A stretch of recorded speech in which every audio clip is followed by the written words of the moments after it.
ये वॉल्यूम 3 का practice set number 2 है। इसके पहले एक प्रैक्टिस सेट कंप्लीट कर चुके हैं। ये न्यू सिलेबस पे आधारित प्रैक्टिस सेट है। ये वॉल्यूम 3 का प्रैक्टिस सेट नंबर कितना है, तो 2 है। पूरा 100 क्वेश्चन देखने वाले हैं। और इसका प्रैक्टिस सेट नंबर 1 का पीडीएफ हम पहले डाल चुके हैं, पूरा पीडीएफ, फुल डिटेल पीडीएफ। तो आप लोग टेलीग्राम चैनल ज्वाइन कर लीजिए। तो टेस्ट नंबर 2 है। टेस्ट नंबर 2 का क्वेश्चन नंबर 1 बताइएगा। कह रहा है क्वेश्चन नंबर 1 कह रहा है कि प्रेरित धारा, कह रहा है क्वेश्चन नंबर 1, प्रेरित धारा की दिशा इनमें से किसके द्वारा होती है, तो क्या होगा बताइए। तो एक का राइट आंसर होगा ऑप्शन नंबर डी, फ्लेमिंग के बाद दाएं हाथ के नियम द्वारा। क्या होगा, फ्लेमिंग के दाएं हाथ के नियम द्वारा। तो कहा है प्रेरित धारा की दिशा इनमें से किसके द्वारा प्राप्त होती है, तो फ्लेमिंग के दाएं हाथ के नियम द्वारा होता है। क्वेश्चन नंबर 2 कह रहा है कि 100 वाट का बिजली का बल्ब 10 घंटे जलता है तो 5 रुपये प्रति यूनिट की दर से कितना विद्युत खर्च होगा बताइए। कितना होगा, तो 5 यूनिट होगा। कितना होगा, 5 यूनिट होगा। तो कह रहा है कि 100 वाट का बिजली का बल्ब 10 घंटे जलता है तो 5 रुपये प्रति यूनिट की दर से कितना विद्युत खर्च होगा, तो 5 है। ठीक है, आगे आइए। क्वेश्चन नंबर 3 पे यह कह रहा है कि जब प्रकाश की किरण एक माध्यम से दूसरे माध्यम में प्रवेश करती है तो अपवर्तन के दौरान अपने पथ से मुड़ जाती है। दूसरे माध्यम में प्रकाश के मुड़ने का क्या कारण है, तो क्या होगा। तो 3 का राइट आंसर होगा ऑप्शन नंबर बी होगा ना, चाल भिन्न होना। क्या है, चाल भिन्न होना। तो कह रहा है जब प्रकाश की किरण एक माध्यम से दूसरे माध्यम में प्रवेश करती है तो अपवर्तन के दौरान अपने पथ से मुड़ जाती है। दूसरे माध्यम में प्रकाश के मुड़ने के क्या कारण है, तो चाल भिन्न हो जाना। आगे क्वेश्चन नंबर 4 पे एक कह रहा है कि किसी एक समान वृत्तीय गति के वेग सदिश एवं त्वरण सदिश इस रूप में किसे समाहित होते हैं, तो क्या होगा। एक दूसरे पर लंबवत होते हैं। तो 4 का राइट आंसर होगा ऑप्शन नंबर बी, एक दूसरे के क्या है, लंबवत होते हैं। तो कह रहा है किसी एक समान वृत्तीय गति में वेग सदिश एवं त्वरण सदिश इस रूप में किसे समाहित होते हैं, एक दूसरे के लंबवत होते हैं। क्वेश्चन नंबर 5 पे कह रहा है, क्वेश्चन नंबर 5 कह रहा है कि इनमें से कौन सा ग्राफ गुरुत्व के अंतर्गत स्वतंत्र रूप से गिरने वाली किसी वस्तु के वेग समय परिवर्तन को प्रदर्शित करता है, तो क्या होगा 5 का। 5 का ए नंबर। 5 का ए होगा। क्या होगा, ऑप्शन नंबर ए होगा। अब आइए 6 पे क्वेश्चन बताइए। क्वेश्चन नंबर 6 कह रहा है कि अनुप्रस्थ तरंग में माध्यम के कण किस प्रकार गति करती है, तो क्या होगा। लंबवत दिशा में संचरण की दिशा में कंपन करते हैं। तो अनुप्रस्थ तरंग में माध्यम के कण किस प्रकार गति करती है, तो लंबवत दिशा में संचरण की दिशा में कंपन करते हैं। तो कह रहा है कि अनुप्रस्थ तरंग में माध्यम के कण किस प्रकार की गति करती है, तो लंबवत दिशा में संचरण की दिशा में कंपन करते हैं। आगे क्वेश्चन नंबर 7 पे कह इनमें से किस स्थिति में कुंडली में कोई भी विभवांतर प्रेरित नहीं होगा, बताइए क्या होगा। तो 7 का राइट आंसर होगा ऑप्शन नंबर क्या होगा, 7 का कुंडली और छड़ ए नंबर 7 का ए ए होगा। कि कुंडली और छड़ चुंबक दोनों समान चाल से समान दिशा में गतिमान होने पर। तो कह रहा है इनमें से किस स्थिति में कुंडली में कोई भी विभवांतर प्रेरित नहीं होगा, इसका ऑप्शन नंबर क्या होगा, तो 3 होगा। तो कुंडली और छड़ चुंबक दोनों समान चाल में समान दिशा में गतिमान होने पर। क्या है, कुंडली और छड़ चुंबक दोनों के समान चाल से समान दिशा में गतिमान होने पर। क्वेश्चन नंबर 8 पे क्वेश्चन नंबर 8 कह रहा है कि किसी छड़ चुंबक के चुंबकीय क्षेत्र से संबंधित निम्न कथनों पर विचार कीजिए।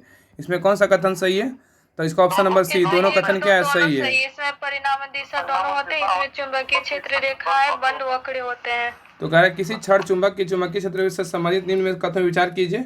इसमें दोनों कथन सही है। इसमें परिणाम और दिशा दोनों होते हैं, बिल्कुल सही है। और चुंबकीय क्षेत्र रेखाएं बंद वक्र होती है, बिल्कुल सही है। भाई क्वेश्चन नंबर 9, क्वेश्चन नंबर 9 कह रहा है कि C16 एक अणु है जिसमें किसी के रूप में व्यवस्थित 60 कार्बन परमाणु होते हैं, तो क्या होगा। तो 9 का राइट आंसर होगा ऑप्शन नंबर सी, 12 पंचभुज और क्या होगा, 20 षष्ठभुज होगा। तो कह रहा है C60 एक अणु है जिसमें एक किसके रूप में व्यवस्थित 60 कार्बन परमाणु होते हैं, तो 12 पंचभुज और 20 षष्ठभुज होते हैं। आइए क्वेश्चन नंबर 10 पे क्वेश्चन नंबर 10 कह रहा है कि एक निश्चित तर्क के अनुसार, तो रीजनिंग क्वेश्चन है, इसका 10 का राइट आंसर देखिए होगा। 10 का क्या होगा, तो ऑप्शन नंबर हो जाएगा डी होगा, 260 होगा। क्या 260 आप लोग बना लीजिएगा। भाई 11 का क्वेश्चन, 11 का राइट आंसर क्या है, तो 11 का राइट आंसर ऑप्शन नंबर ए होगा। क्या होगा, 7 होगा। इसमें आकृति में त्रिभुज याद करना था, 7 त्रिभुज होगा। आगे देखिए 12 का भी रीजनिंग क्वेश्चन है, तो 12 का राइट आंसर होगा ऑप्शन नंबर बी। क्या होगा, 20 होगा। इसका पीडीएफ टेलीग्राम चैनल पर डाल देंगे, वहाँ पे आप इसका जो है ना, आप रीजनिंग और मैथ का सोल्यूशन कर लीजिएगा। आगे देखिए 13 नंबर से इंग्लिश का क्वेश्चन है, कह रहा है कि select the most appropriate option to fill in the blanks. खाली स्थान को भरना है। खाली स्थान the great leader is no more, क्या होगा बताइए। तो 13 का आंसर होगा ऑप्शन नंबर एलएस होगा। क्या होगा, alas the great leader is no more होगा। क्या alas the great leader is no more होगा। आगे क्वेश्चन 14 कर रहा है कि select the most appropriate meaning of the given item, क्या होगा। Select the most appropriate meaning of the given item. तो द लाइन शेयर, क्या होगा, द लाइन शेयर का क्या होगा। तो 14 का राइट आंसर होगा option number D, the largest portion. क्या होगा, द लार्जेस्ट पोर्शन होगा, याद रखिएगा। आगे क्वेश्चन आई 15 पे कर रहा है select the most appropriate option to fill in the blanks. इसमें खाली स्थान को भरना है। द विंड ब्ल्यू सो खाली स्थान at night that many tree fell in the park, क्या होगा? तो 15 का राइट आंसर होगा ऑप्शन नंबर फ्रेशली होगा, क्या होगा? फ्रेशली, याद रखिए। 15 का option number C is the right answer है। आगे क्वेश्चन 16 पे करा select the wrongly spelled word. इसमें रॉन्ग वर्ड चूज करना है, कौन सा होगा? गजेटे गलत है। तो 16 का राइट आंसर होगा ऑप्शन नंबर बी, गैजेटे क्या है? गलत है। गैजेटे क्या है? गलत है। नेक्स्ट क्वेश्चन 16 पे करा he is reading a book change into passive voice, क्या होगा यहाँ पे? A book is being read by. हाँ, तो 70 का राइट आंसर होगा ऑप्शन नंबर क्या होगा? तो 70 का बी होगा, क्या होगा? A book is reading being read by him होगा, क्या होगा? हिम होगा यहाँ पे हिम होगा, ठीक है। तो कह रहा है a book is being read by him होगा, ही का हिम होता है। लाइक क्वेश्चन नंबर 18 पे कह रहा है select the option that can be use as one word substitute for the given group of words. कह रहा है यहाँ पे एक वर्ड में निकालना है, story of an individual written by himself. यहाँ पे क्या होगा बताइए? ऑटोबायोग्राफी। ये ऑटोबायोग्राफी है। अभी पढ़े थे ना, एक क्वेश्चन एक था ही ज्ञान बिंदु का 100 क्वेश्चन जो पढ़ रहे थे उसमें एक क्वेश्चन था लिखा हुआ था, उसमें ऑटोबायोग्राफी था, उसी यही क्वेश्चन था। तो correct select the option that can be use as one word substitute. उसमें कथन दिया हुआ था, उसमें बस लिखना था कि कौन सा क्या होगा, तो ऑटोबायोग्राफी ही था, वो भी वही था। आगे क्वेश्चन नंबर 19 पे कर रहा है select the most appropriate synonyms of the given word. Interfere का क्या होगा? इंटरफेयर का बोलेगा तो 19 का राइट आंसर होगा ऑप्शन नंबर क्या होगा? तो 19 का क्या होगा? डी होगा। ऑब्स्ट्रक्ट होगा, क्या? ऑब्स्ट्रक्ट होगा, याद रखिएगा। इंटरफेयर क्या होगा? ऑब्स्ट्रक्ट होता है। 20 का ये 20 नंबर का रहा है कि select the most appropriate antonyms of the given word. Hollow का क्या होगा? हॉलो का बोलेगा तो 20 का क्या होगा? सॉलिड होगा, क्या होगा? सॉलिड होगा, क्या? हॉलो का सॉलिड होगा। हॉलो मतलब होता है, पता है क्या? खोखला होता है। सॉलिड मतलब ठोस होता है, हाँ। चलिए आगे क्वेश्चन नंबर 21 पे आइए। कह रहा है कि वाक्य में त्रुटिपूर्ण भाग का चयन कीजिए। तो यह कोई त्रुटि ना हो और डी का चयन कीजिए। यहाँ पे कह रहा है त्रुटिपूर्ण चयन करने के लिए वीर सैनिक कहते हैं कि हमें विद्रोही शत्रु का नाश करेंगे। बताइए इसमें कौन गलत है? इस वर्ड में कौन सा लिखा हुआ गलत है? कि हम विद्रोही शत्रु, ये यहाँ पे होना चाहिए ना कि वीर सैनिक कहते हैं हम विद्रोही शत्रु का नाश करेंगे, की नहीं लगेगा। की नहीं लगेगा, हाँ। 21 का right answer option number B होगा कि हम विद्रोही शत्रु, ये गलत है। यहाँ पे होगा वीर सैनिक कहते हैं हम विद्रोही शत्रु को नाश करेंगे, ठीक है। आगे क्वेश्चन नंबर 22 पे कह रहा है कि दुख ही जीवन, कह रहा है दुख ही जीवन की कथा रही, क्या कहूँ आज जो कही नहीं, यह किसकी प्रसिद्ध युक्ति है? बताइए निराला के है। तो 22 का राइट आंसर होगा ऑप्शन नंबर किसका है? 22 का ऑप्शन नंबर सी, निराला का है। किसका है? निराला का। तो कह रहा है कि दुख ही जीवन की कथा रही, क्या कहूँ आज जो कही नहीं, यह किसकी प्रसिद्ध युक्ति है? निराला का है। आगे क्वेश्चन नंबर 23 पे क्वेश्चन नंबर 23 कह रहा है कि निम्नलिखित में से कौन सा शब्द वायु का प्रवाची है? बताइए वायु का प्रवाची कौन सा है? अनिल। तो 23 का राइट आंसर होगा ऑप्शन नंबर क्या है? 23 का ऑप्शन नंबर सी, अनिल है। क्या है? वायु का प्रवाची शब्द क्या है? तो अनिल है। यहाँ पे अगर वायु का बोले, यहाँ पे क्या बोला था? वायु का प्रवाची बोला था तो अनिल होगा, ठीक है। वायु का प्रवाची शब्द कौन कौन और होता है? तो हवा होता है, पवन होता है, समीर होता है, वात होता है, मारुत होता है, और प्रभात होता है, पवमान होता है, प्रवजन होता है, बयार, समीरन और स्परन, ये सभी क्या है? तो वायु का प्रवाची शब्द है।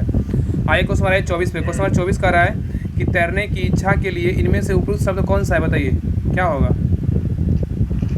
तो 24 का राइट आंसर क्या होगा? ऑप्शन नंबर ए होगा, क्या? तितिरसा होगा, क्या? तितिरसा होगा, ठीक है, तितिरसा होगा। तो कह रहा है तैरने की इच्छा के लिए इनमें से मुख्य उपयुक्त शब्द कौन सा है? तितिरसा होगा, क्या होगा? तितिरसा। आगे क्वेश्चन नंबर 25 पे क्वेश्चन 25 कह रहा है इनमें से चित्रण का विलोम क्या है? बताइए चित्रण का विलोम क्या होगा? चिरंतन। तो 25 का राइट आंसर होगा ऑप्शन नंबर 25 का सी होगा, क्या होगा? 25 का सी, नस्वर होगा ना, नस्वर। तो कह रहा है कि इनमें से चित्रण का विलोम क्या होगा? तो नस्वर होगा, क्या होगा? नस्वर। चित्रण का विलोम शब्द बोलेगा तो नस्वर होता है। अब अल्पजीवी का बोलेगा तो क्या होता है? विलोम। अल्पजीवी का बोलेगा तो दीर्घजीवी होता है, क्या होता है? दीर्घजीवी। और क्षणिक का बोलेगा तो क्षणिक का क्या होगा? क्षणिक का बोलेगा तो शाश्वत होता है, क्या होता है? शाश्वत, याद रखिएगा। आगे क्वेश्चन बनाइए 26 पे कह रहा है कि इनमें से किस शब्द की वर्तनी शुद्ध है? बताइए किस शब्द की वर्तनी जो है ना शुद्ध है? बताइए कौन शुद्ध है? बताइए। 26 का राइट आंसर होगा ऑप्शन नंबर 21 तिस्कार है। क्या है? तिस्कार जो है ना एक तरह सही लिखा हुआ है, शुद्ध वर्ड लिखा हुआ है, ठीक है, शब्द लिखा हुआ है। आगे क्वेश्चन नंबर 27 पे कह रहा है विद्यापति किस भाषा से संबंधित कवि है? बताइए विद्यापति। मैथिली के है। तो 27 का राइट आंसर होगा ऑप्शन नंबर ए, मैथिली के हैं। क्या है? मैथिली के। तो कह रहा है विद्यापति किस भाषा से संबंधित कवि हैं? तो मैथिली से हैं। तो विद्यापति मैथिली भाषा से संबंधित कवि हैं, और विद्यापति को जो है ना मैथिली कवि का कोकिल कहा जाता है। क्या बोलेगा ना क्वेश्चन कि मैथिली कवि कोकिल किसको कहते हैं? विद्यापति को कहते हैं। ठीक है, याद रखिएगा। आइए क्वेश्चन नंबर 28 पे। क्वेश्चन नंबर 28 कह रहा है कि जो दंड पानी योग हो, कह रहा है कि जो दंड पानी योग हो, इस वाक्यांश के लिए सही शब्द कौन सा है बताइए? तो 28 का राइट आंसर होगा ऑप्शन नंबर सी, दंडनीय होगा। क्या होगा? दंडनीय। क्या होगा? दंडनीय, याद रखिएगा। ठीक है, कह रहा है जो दंड पाने योग हो, इस वाक्य के लिए सही शब्द क्या होगा? दंडनीय होगा। आइए क्वेश्चन नंबर 29 पे। कह रहा है कि भारत सरकार अधिनियम 1935 के बारे में निम्नलिखित कथनों पर विचार कीजिए। इसमें कह रहा है कि कौन सा कथन जो है ना, मतलब दिए नीचे दिए गए कोड का उपयोग करके सही कथनों का चुनाव कीजिए। इसमें कौन सा कथन सही है? क्या होगा? 29 का सी है ना? एक और दो सिर्फ सही है। हाँ, एक और दो दोनों क्या सही है? अधिनियम किया गया था और इस अधिनियम को भारत और बर्मा सरकार के लिए 2 अलग अलग अधिनियमों विभाजित किया गया था। तो भारत सरकार अधिनियम 1935 के बारे में बोल रहा है, कौन सा कथन सही है? तो एक और दो क्या है? सही है। यह अधिनियम भारत सरकार अधिनियम 1935, यह अधिनियम ब्रिटिश संसद द्वारा अधिनियमित किया गया था, बिल्कुल सही है। और यह अधिनियम भारत और बर्मा सरकार के लिए 2 अलग अलग अधिनियमों में विभाजित किया गया था, बिल्कुल सही है। और यह अधिनियम जो है 1 अप्रैल 1935 को प्रारंभ हुआ था, ये गलत है। क्या हुआ यहाँ पे ना, ये अधिनियम जो है ना अगस्त 1935 को पारित हुआ था। क्या अगस्त? वहाँ पे वो अप्रैल नहीं, यहाँ पे अगस्त होगा। ठीक है, अगस्त होगा। अगस्त 1935 में प्रारंभ हुआ था। ठीक है, याद रखिएगा। आइए क्वेश्चन नंबर 30 पे। क्वेश्चन नंबर 30 कह रहा है कि 42वां संवैधानिक संशोधन, कह रहा है कि 42वां संवैधानिक संशोधन अधिनियम किस वर्ष पारित किया गया था बताइए? क्या होगा? 30 का राइट आंसर होगा ऑप्शन नंबर डी, 1976 में। क्या 1976 में? तो कह रहा है कि 42वां संवैधानिक संशोधन अधिनियम किस वर्ष पारित किया गया था? तो 1976 में पारित किया गया था। इसी को लघु संविधान भी कहते हैं। क्या कहते हैं? लघु संविधान भी कहते हैं। आइए क्वेश्चन नंबर 31 पे। कह रहा है कि भारत के वर्तमान राष्ट्रपति का क्रम कौन सा है बताइए? क्रम कौन सा है? 15वां। तो 15वें क्रम। वर्तमान में जो राष्ट्रपति द्रौपदी मुर्मू है वो 15वें क्रम के। किसने में के? 15वें क्रम। ऑप्शन नंबर डी इधर राइट आंसर है। चलिए आगे आइए। क्वेश्चन नंबर 32 कह रहा है कि निम्नलिखित में से कौन संविधानोत्तर संस्था है बताइए? कौन है संविधानोत्तर संस्था? योजना आयोग। तो 32 का राइट आंसर होगा ऑप्शन नंबर सी, योजना आयोग। क्या है? तो संविधान में चर्चा नहीं किया गया। ठीक है, लेकिन संघ लोक सेवा आयोग का क्या गया है, वित्त आयोग का क्या गया है, चुनाव आयोग का क्या गया है। ठीक है, इसमें जो है संविधान में चर्चा नहीं किया गया योजना आयोग का, लेकिन संघ लोक सेवा आयोग का जो चर्चा है ना संविधान में किया गया। कितना आर्टिकल में है? तो 315 आर्टिकल में। ठीक है, अनुच्छेद 315 में जो है संघ एवं राज्यों के लोक सेवा आयोग का मतलब वर्णन किया गया है। और 324 में क्या है? 324 में जो है निर्वाचन आयोग का वर्णन। कितना? निर्वाचन आयोग का वर्णन है। ठीक है, और 280 में क्या है? तो वित्त आयोग का वर्णन है, याद रखिएगा। वित्त आयोग का। चलिए आएगा ये क्वेश्चन नंबर 33 पे। कह रहा है कि भारतीय संविधान के अनुच्छेद 44 का उद्देश्य क्या है बताइए? भारत के राज्य क्षेत्र में नागरिकों के लिए एक समान नागरिक संहिता सुनिश्चित करना। तो 33 का राइट आंसर होगा ऑप्शन नंबर क्या है? तो ए होगा। भारतीय संविधान के अनुच्छेद 44 का उद्देश्य क्या है? तो भारत के राज्य क्षेत्र में नागरिकों के लिए एक समान नागरिक संहिता सुनिश्चित करना है। तो कह रहा है कि भारतीय संविधान के अनुच्छेद 44 का उद्देश्य क्या है? तो भारत के राज्य क्षेत्र में नागरिकों के लिए एक समान नागरिक संहिता सुनिश्चित करना होता है। ठीक है, याद रखिएगा। आइए क्वेश्चन नंबर 34 पे। क्वेश्चन नंबर 34 कह रहा है कि भारत में सूक्ष्म वित्त संस्थानों की संवहनीयता से संबंधित आयाम क्या है बताइए? क्या होगा? तो 34 का राइट आंसर क्या होगा बताइए? ऑप्शन नंबर होगा बी होगा। क्या होगा? बी होगा। दाता निधि पर निर्भरता। क्या दाता निधि पर निर्भरता है? याद रखिएगा। कह रहा है कि भारत में सूक्ष्म वित्त संस्थानों की संवहनीयता से संबंधित आयाम क्या है? तो ये है दाता निधि पर निर्भरता है। क्या दाता निधि पर निर्भरता है? आगे कह रहा है क्वेश्चन नंबर 35 पे। क्वेश्चन 35 कह रहा है कि SHG बैंक लिंकेज आंदोलन के महत्वपूर्ण लक्ष्य का नेतृत्व RBI के समर्थन से किसने किया था बताइए? क्या होगा? नाबार्ड। तो 35 का राइट आंसर होगा ऑप्शन नंबर क्या होगा? तो बी, नाबार्ड किया था। कौन किया था? नाबार्ड। SHG बैंक लिंकेज आंदोलन के महत्वपूर्ण लक्ष्य का नेतृत्व RBI के समर्थन से नाबार्ड ने किया था। क्या किया था? नाबार्ड। और नाबार्ड को जो स्थापना हुआ था ना 12 जुलाई 1982 को स्थापना हुआ था। और शिवरन समिति पर स्थापना हुआ था। छठी पंचवर्षीय योजना में स्थापना हुआ था। ठीक है, और इसका जो इसका क्या काम रहता है ना कि नाबार्ड ग्रामीण और कृषि क्षेत्र में शीर्ष वित्तीय संस्था है नाबार्ड। ठीक है, याद रखिएगा। आइए क्वेश्चन नंबर 36 पे कर है कि भारत सरकार द्वारा ग्रामीण युवाओं को स्वरोजगार हेतु प्रशिक्षण योजना किस वर्ष शुरू की गई थी? तो क्या होगा? ये शुरू किया गया था। क्या होगा इसका आंसर बताइए? आप लोग कमेंट में आंसर दीजिए। क्या होगा?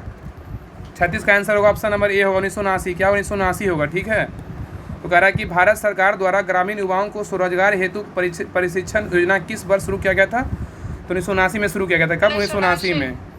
तो भारत सरकार द्वारा ग्रामीण युवाओं को स्वरोजगार हेतु प्रशिक्षण योजना 1979 में शुरू किया गया था और यह जो है ना 15 अगस्त 1979 को ट्राइसेम योजना प्रारंभ किया गया था, याद रखिएगा। आगे आइए क्वेश्चन नंबर 37 पे कह रहा है कि भारतीय क्रांति की जननी, कह रहा है कि भारतीय क्रांति की जननी किसे माना जाता है, बताइए क्या होगा। मैडम भीखाजी कामा। एक बार एक जो क्वेश्चन है ना बहुत बार आ चुका है क्वेश्चन, हम लोग अब आज कर रहे थे बिहार का ज्ञान बिंदु का प्रैक्टिस सेट, उसमें भी क्वेश्चन था और अभी भी पढ़ रहे हैं। एक क्वेश्चन बहुत बार पूछा हुआ क्वेश्चन है, ठीक है, याद रखिएगा। आइए क्वेश्चन नंबर 38 पे कह रहा है कि गुलाम वंश का संस्थापक कौन था, बताइए क्या होगा। कुतुबुद्दीन ऐबक। तो 38 का राइट आंसर होगा option number B, Qutubuddin Aibak था। गुलाम वंश का संस्थापक कौन था, कुतुबुद्दीन ऐबक था। और गुलाम वंश का स्थापना कब हुआ था, याद रखिए 1206 में हुआ था। कब हुआ था, 1206 में स्थापना हुआ था, गुलाम वंश का स्थापना हुआ था 1206 में, ठीक है। और गुलाम वंश को ना ममलूक वंश के नाम से भी जानते हैं, गुलाम वंश को जो है ममलूक वंश के नाम से भी जानते हैं। और ऐबक ने अपनी राजधानी कहाँ बनाया था, लाहौर बनाया था। कहाँ बनाया था, लाहौर में बनाया था, याद रखिएगा। क्वेश्चन नंबर 40 कह रहा है कि भारत में ग्रैंड ट्रैंक रोड, कह रहा है कि भारत में ग्रैंड ट्रैंक रोड किस शासनकाल में बनाया गया था, बताइए क्या होगा।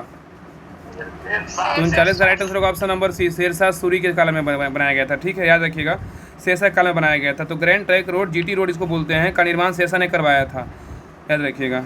आइए क्वेश्चन नंबर 40 पे कह रहा है कवि कालिदास किसके राज कवि थे, बताइए क्या होगा। कवि कालिदास किसके राज कवि थे। तो 40 का राइट आंसर होगा option number C, Chandragupta Vikramaditya. क्या है, चंद्रगुप्त विक्रमादित्य के कवि थे, ठीक है, याद रखिएगा।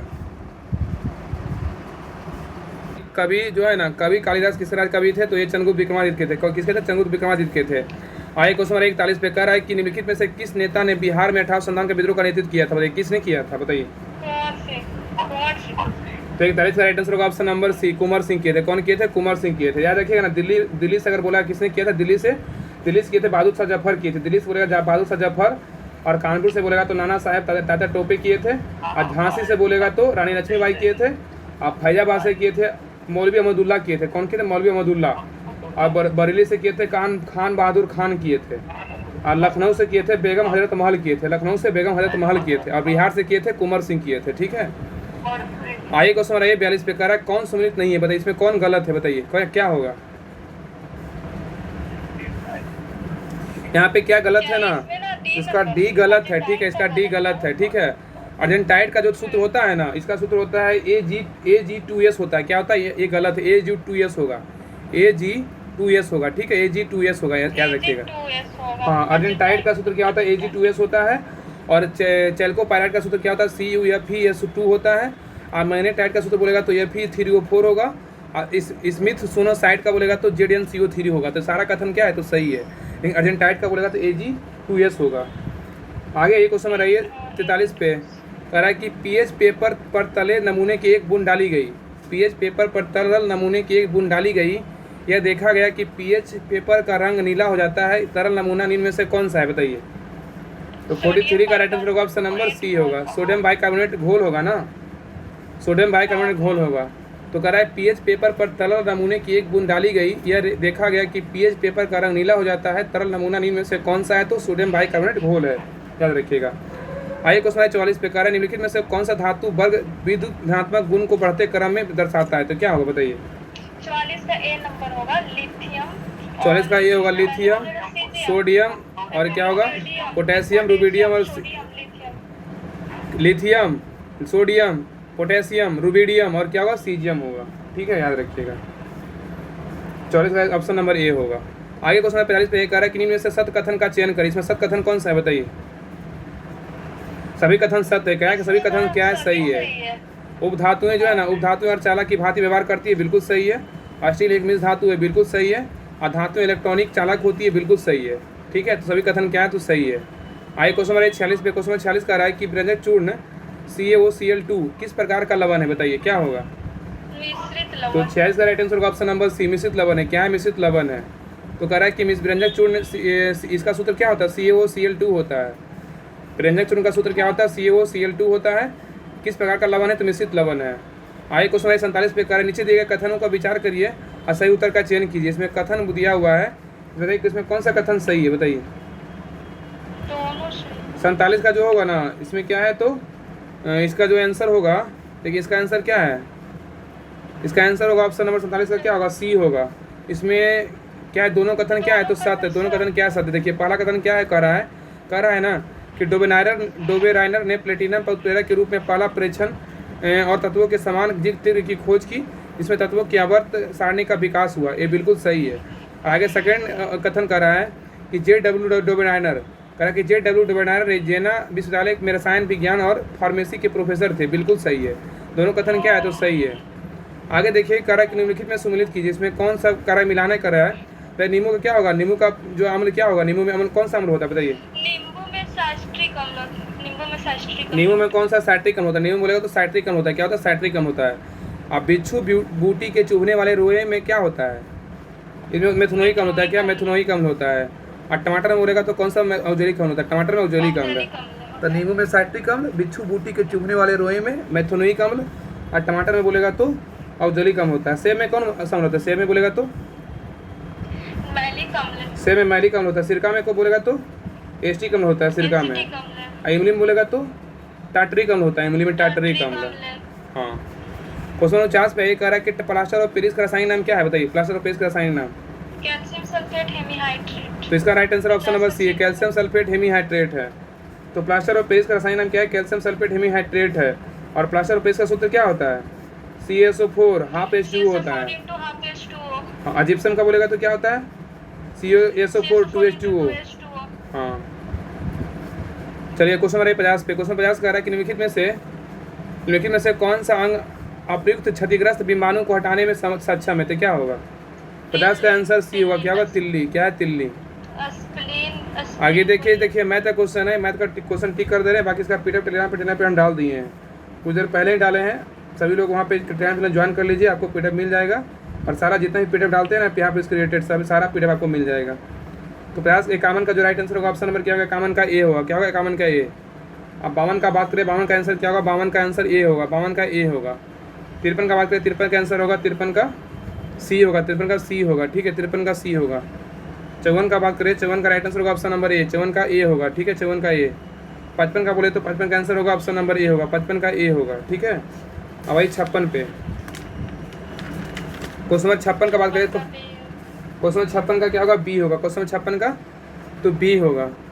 और 57 का क्या होगा? 57 का आंसर होगा ए होगा। 57 का ए होगा। ठीक है, आगे आइए। 58 का आंसर क्या होगा? तो 58 का राइट आंसर होगा ऑप्शन नंबर ए होगा। क्या होगा? 58 का A-1 होगा। और भाई 59 पे कह रहा है ना कि निम्नलिखित पर विचार कीजिए। कह रहा उपयुक्त गांधीवादी आंदोलन का सही क्रम व्यवस्थित कीजिए। इसमें कौन सा क्रम जो है ना सही होगा? तो बताइए इसमें कौन होगा? पहले चंपारण सत्याग्रह होगा और फिर इसके बाद हो जाएगा अहमद मिल हड़ताल। हाँ। फिर होगा खेड़ा आंदोलन, खेड़ा आंदोलन, फिर रॉलेट एक्ट के विरुद्ध आंदोलन। इसका राइट आंसर ऑप्शन नंबर ए होगा। ठीक है, 3 4 2 1 होगा। पहले होगा चंपारण सत्याग्रह होगा, उसके बाद होगा खेड़ा आंदोलन होगा, उसके बाद होगा अहमदाबाद मिल हड़ताल होगा, उसके बाद रॉलेट एक्ट के विरुद्ध आंदोलन। याद रखिए चंपारण सत्याग्रह कब हुआ था बताइए? गलत बोले आप। सही तो बोले। 3 4 2 1 बोले। 59 का ये होगा। पहले होगा चंपारण सत्याग्रह और उसके बाद अहमदाबाद मिल हड़ताल होगा, उसके बाद होगा खेड़ा आंदोलन और उसके बाद होगा रॉलेट एक्ट के विरुद्ध आंदोलन होगा। तो चंपारण सत्याग्रह कब हुआ? चंपारण सत्याग्रह बोलेगा तो 1917 में हुआ था। कब? 1917 में हुआ था यार, 1917 में हुआ था। और उसके बाद कौन है? अहमदाबाद मिल हड़ताल कब हुआ था? ये हुआ था 1918 में हुआ था। 1918 में हुआ था। ये हुआ था 1918 में, याद रखिएगा। और खेड़ा आंदोलन कब हुआ था? खेड़ा आंदोलन बोलेगा तो खेड़ा आंदोलन बोलेगा तो कब हुआ था? ये तो 1918 में हुआ था। ठीक है, 1918 में हुआ था। ये भी 1918 में हुआ था।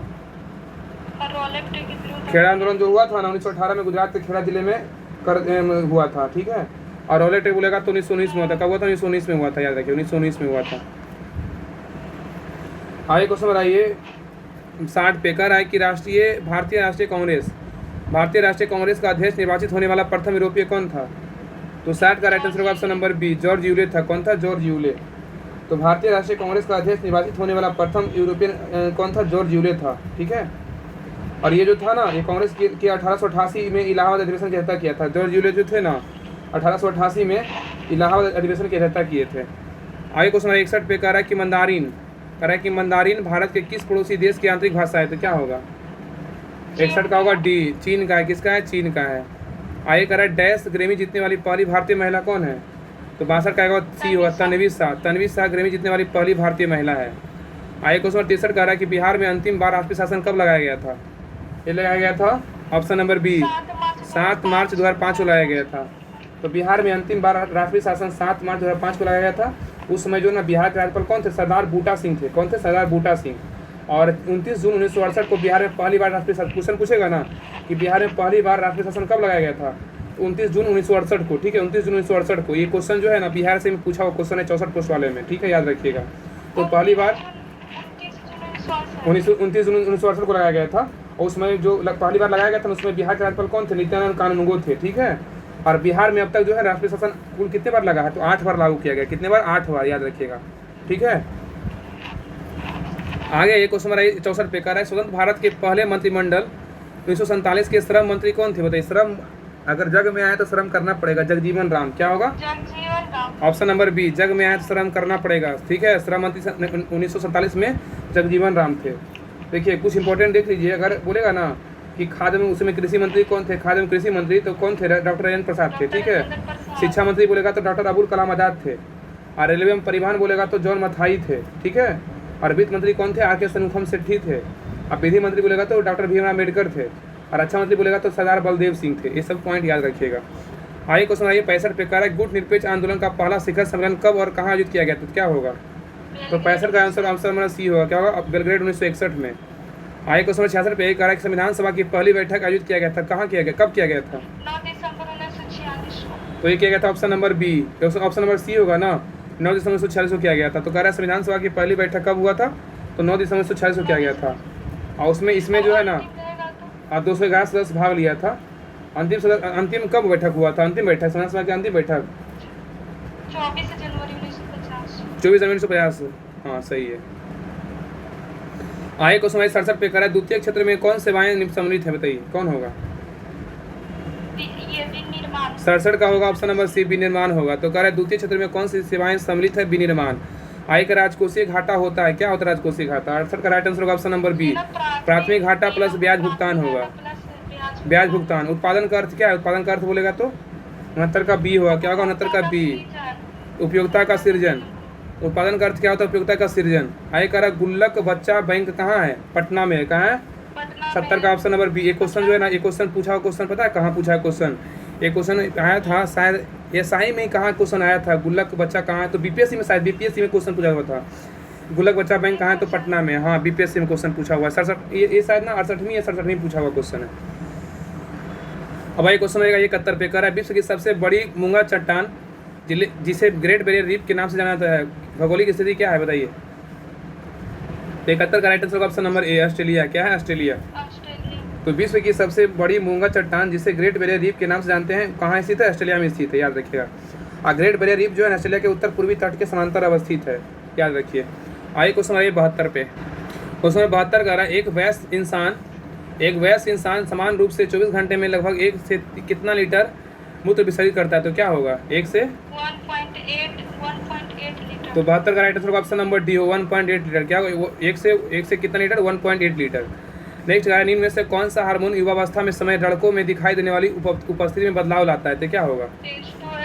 73 का राइट आंसर ऑप्शन नंबर ए, टेस्टोस्टेरोन होगा। क्या होगा? टेस्टोस्टेरोन। आगे कह रहा है, विटेकर द्वारा प्रतिपादित 5 किंगडम क्लासिफिकेशन में निम्न में से कौन सा समूह शामिल नहीं है? बताइए। 74 का right answer option number B, protozoa शामिल नहीं है, लेकिन प्रोटिस्टा है, एमीमालिया है, फंगी है। तो कह रहा है विटेकर द्वारा प्रतिपादित 5 किंगडम क्लासिफिकेशन में निम्न में से कौन समूह शामिल नहीं है? तो प्रोटोजोआ नहीं है, लेकिन फंगी, प्रोटिस्टा, एमीमिलिया शामिल है। आगे करा क्वेश्चन 75 करा, कौन सा उत्तक पौधे को कठोर और दृढ़ बनाता है? तो क्या होगा? 75 का होगा सी, अस्केलन काइमा। क्या होगा? अस्केलन काइमा। तो कह रहा है कौन सा उत्तक पौधे को कठोर और दृढ़ बनाता है? तो अस्केलन काइमा। आगे करा फूल के नर प्रजनन भागों को क्या कहा जाता है? तो क्या होगा? 76 का होगा ऑप्शन नंबर डी। क्या होगा? पुंकेसर। क्या है? पुंकेसर।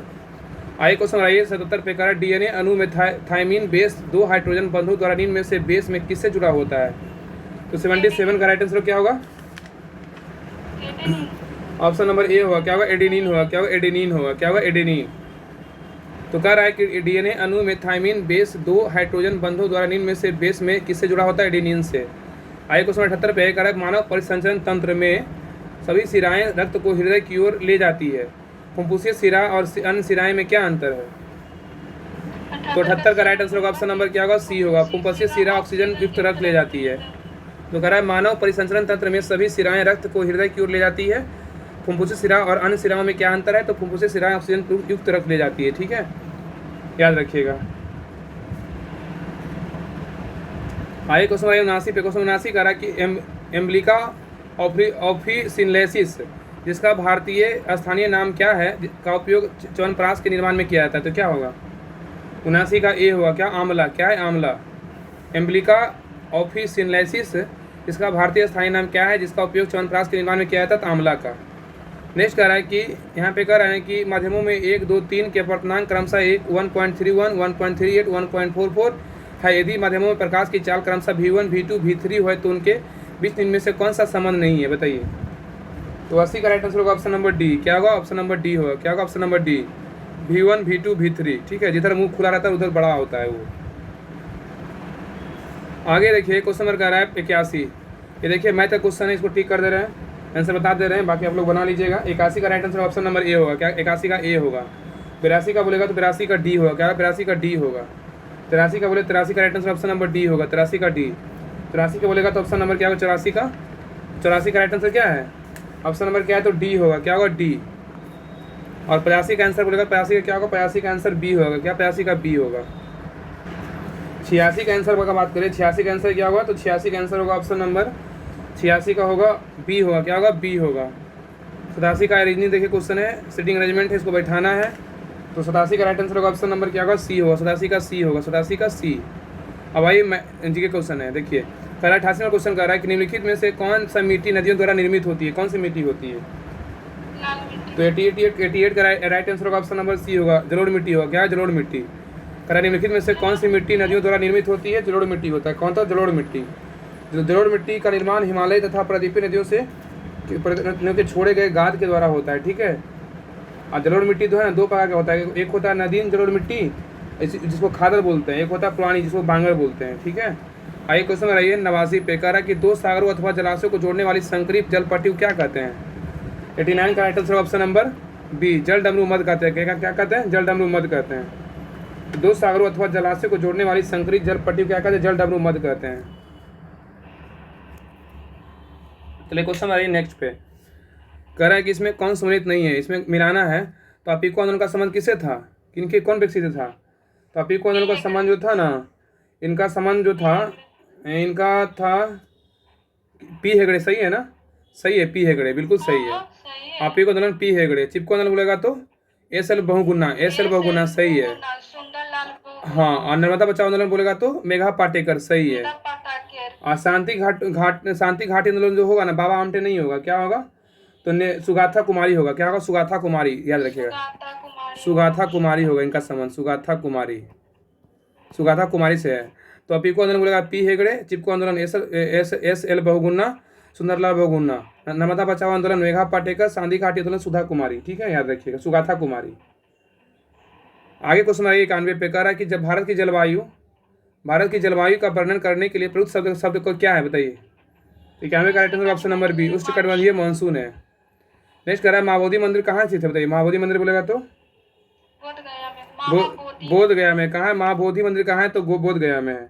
सूर्य मंदिर बोलेगा तो देखिए, अगर महाबोधि मंदिर की बात करें ना, तो महाबोधि मंदिर को 2002 में भारत के विश्व विरासत स्थल की यूनेस्को में शामिल किया गया। क्वेश्चन पूछेगा कि महाबोधि मंदिर को विश्व विरासत स्थल में कब शामिल किया गया? 2002 में। क्या होगा? 2002 में, याद रखिए 2002 में। और यार कुछ इंपॉर्टेंट मंदिर देख लीजिए।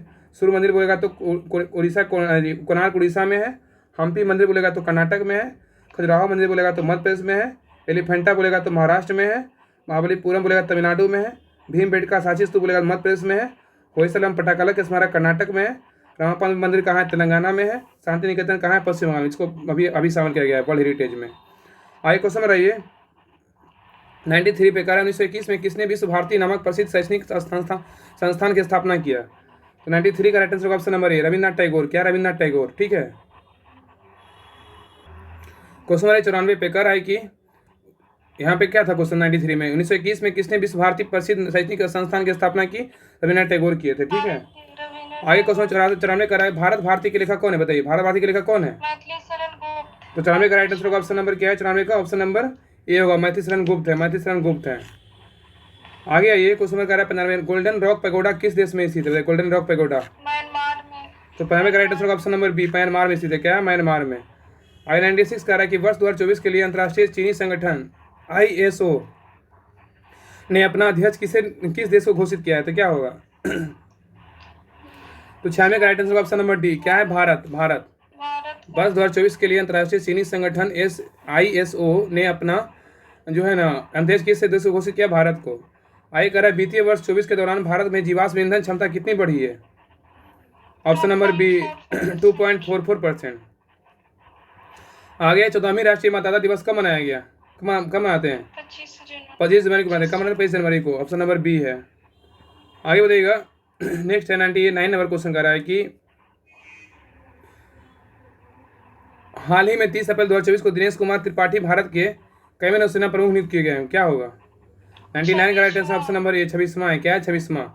कह रहा है हाल ही में 30 अप्रैल 1924 को दिनेश कुमार त्रिपाठी भारत के 23वां नौसेना प्रमुख नियुक्त किए गए हैं। नेक्स्ट है क्वेश्चन नंबर 100 कह रहा है कि किस देश में दुनिया का पहला 6G डिवाइस लॉन्च किया गया? बताइए कौन सा देश है?